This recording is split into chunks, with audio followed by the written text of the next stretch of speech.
two people. Same age, same income, same goal, retire without ever worrying about money again. One maxes out his 401k every year for 30 years. The other maxes out his Roth IRA every year for 30 years. They both think they played it perfectly. They're both missing something, because one of them never counted what the government takes on the way out, and the other never counted what he gave up on the way in. Run it through a full retirement, and the gap between what they think they have and what they actually get to keep will make you rethink the account you're in right now.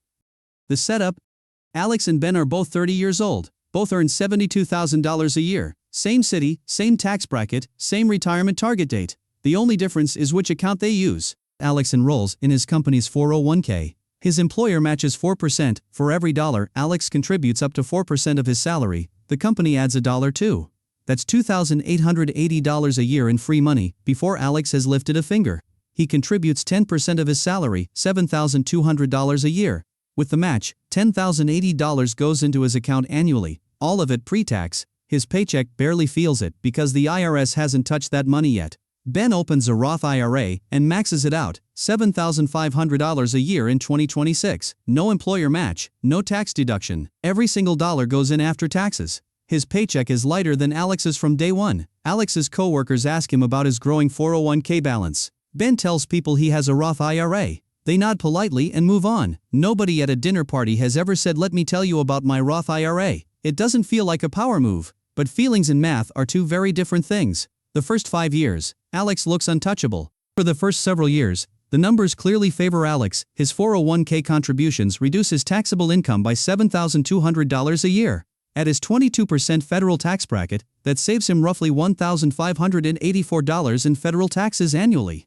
Real money, back in his pocket, right now, not in 30 years now. And then there's the match. Alex contributes $7,200, his employer adds $2,880, and by year 1 his account holds about $10,800. By year 5, he's crossed $62,000, with over $11,000 of that coming entirely from his employer's contributions. Money he never earned, never saved, and hasn't paid $1 of tax on yet. Ben, by year 5, is sitting at about $45,000, solid, but noticeably smaller, and every dollar of it came from income he'd already paid taxes on. On every visible scoreboard, Alex is ahead. Bigger balance, bigger paycheck, free money from his employer. Ben has none of that. But here's what Alex doesn't see.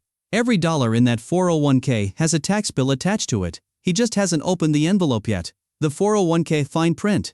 The 401k is the most popular retirement account in America, and there's a reason for that. The tax break on the way in feels incredible. But there's a difference between deferring taxes and eliminating them. The 401k gives you the first one. It never promised you the second. Every dollar Alex contributed pre-tax, and every dollar of growth on those contributions gets taxed as ordinary income the moment he withdraws it. Not at capital gains rates, not at some special retirement rate. Ordinary income tax, the same rate he'd pay on a paycheck from a job. If Alex withdraws $60,000 a year in retirement, the IRS treats that the same as if he earned $60,000 at work. After the standard deduction, he's looking at roughly $5,000 in federal taxes on that withdrawal every year.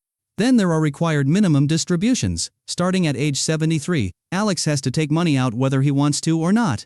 The IRS isn't going to let tax-deferred money sit there indefinitely. If his 401k has grown to $2.5 million by then, realistic at 7% annual growth, his first required withdrawal is roughly $94,000, not optional, not flexible, and taxable at ordinary income rates, potentially pushing him into a higher bracket than he was in during his working years. There's also the Social Security problem. Alex's 401k withdrawals count as income when the IRS decides how much of his Social Security to tax. If his combined income crosses certain thresholds, up to 85% of his Social Security benefits become taxable. Money he paid into his entire career, now being taxed again, partly because of how his own retirement account is structured.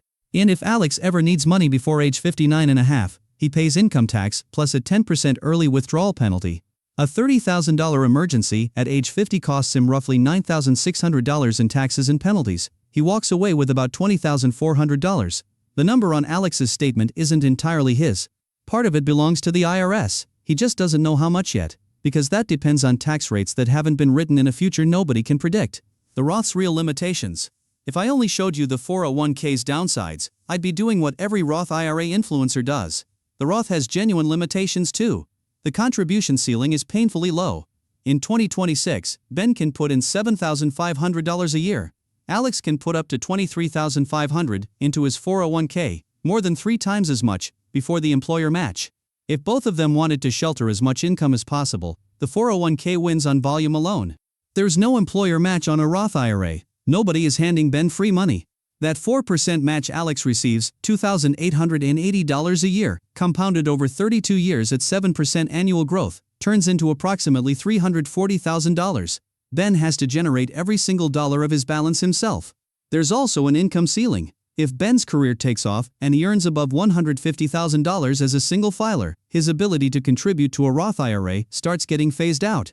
Above $165,000, he's locked out through the front door. Backdoor strategies exist, but they add complexity most people never bother navigating. And there's the opportunity cost nobody in the Roth fan club wants to talk about. Every year Ben pays roughly $1,584 more in taxes than Alex because his contributions aren't deductible. Over 32 years, that's over $50,000 in taxes Ben paid that Alex didn't. If Alex had invested that annual tax savings at 7% growth, it compounds to roughly $185,000. That's real money Ben left on the table. His tax rates somehow drop in the future, unlikely given the national debt, but not impossible. Ben locked in today's rate when a lower one was waiting. He overpaid on the bet. Year 10, where the math gets interesting. By year 10, Alex's 401k, with $7,200 in contributions, plus $2,880 in employer match annually, has grown to about $148,000. Ben's Roth IRA, with $7,500 a year, and no match, sits at about $108,000. Alex is ahead by $40,000, but here's the question nobody asks. How much of Alex's $148,000 is actually Alex's at a 22% effective tax rate in retirement? Roughly $32,500 balance belongs to the IRS. Alex's real after-tax wealth is closer to a $115,500. Ben's $108,000? Every penny is his. No asterisk, no future tax bill, no fine print. The gap just got a lot smaller. By year 20, Alex's balance is around $440,000. Ben's is about $318,000. Alex looks like he's ahead by $122,000. But at a 22% tax rate, Alex's after-tax value is roughly $343,000. Ben keeps all $318,000. The real gap is about $25,000, and almost all of it is the employer match. Remove the match and they're essentially dead even. This is what breaks most people's brains. 401k looks bigger on every statement, every year, for the entire time you own it. But a meaningful portion of that balance was never yours. The government was always a silent partner. You were just holding their share for them. Retirement day, the full reckoning. After 32 years of consistent investing, Alex and Ben both retire at 62.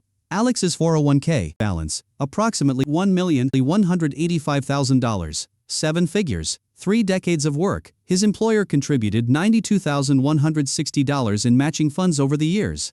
The market did the rest. On paper, Alex is a 401k millionaire.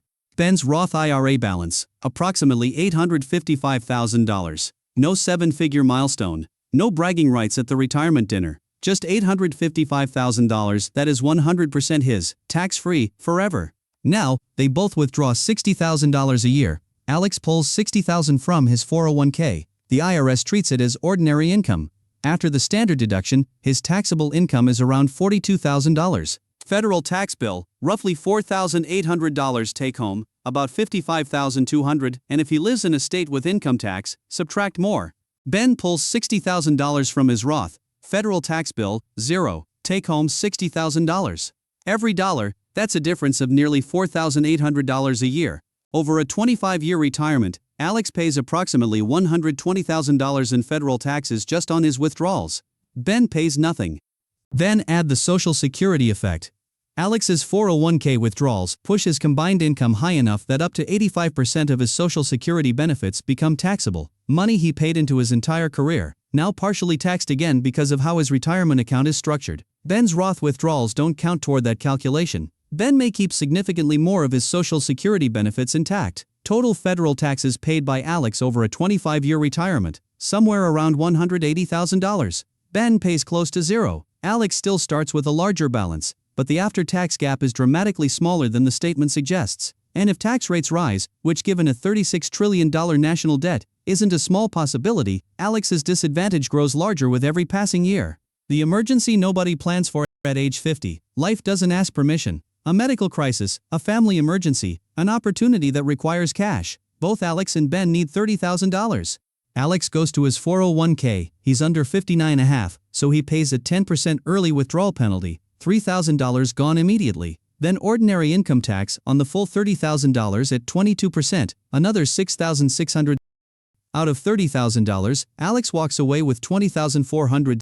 Ben goes to his Roth IRA. Here's what most people don't know: you can withdraw your Roth contributions at any time, at any age, with zero taxes and zero penalties. Not the earnings, just the contributions. Ben has put in $150,000 over 20 years. He pulls out $30,000 of that. No penalty, no tax. He keeps the full $30,000, same emergency, same dollar amount. Alex lost $9,600. Ben lost nothing. The Roth IRA isn't just a retirement account. It's the most flexible emergency fund most people don't realize they're sitting on. What actually works? Alex and Ben both made reasonable choices. Neither had the complete picture. Here's what most certified financial planners actually recommend, and it's not one account or the other. Step 1. Contribute to your 401k, up to the full employer match. If your employer matches 4%, you put in 4%. That match is a guaranteed 100% return on day one. Leaving it on the table is the single most expensive financial mistake most people make.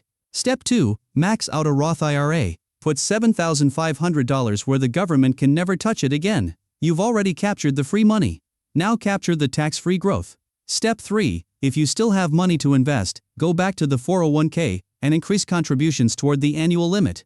The pre-tax deduction still has value, and the higher ceiling gives you more room to shelter income. Match first, Roth second, 401k third. It captures the best feature of each account: the free money, the tax-free growth, the high contribution ceiling, while avoiding the worst traps of going all in on either one. The real trap. The real trap isn't the 401k, the real trap isn't the Roth IRA. The real trap is choosing either one based on a coworker's opinion, a podcast clip, or a headline that says one is always better, without ever running the numbers through your own salary, your own tax bracket, and your own retirement timeline. Alex has more on his statement. Ben gets to keep more of it. Neither number tells the whole story. The only number that matters is the one that includes everything. Did you include everything?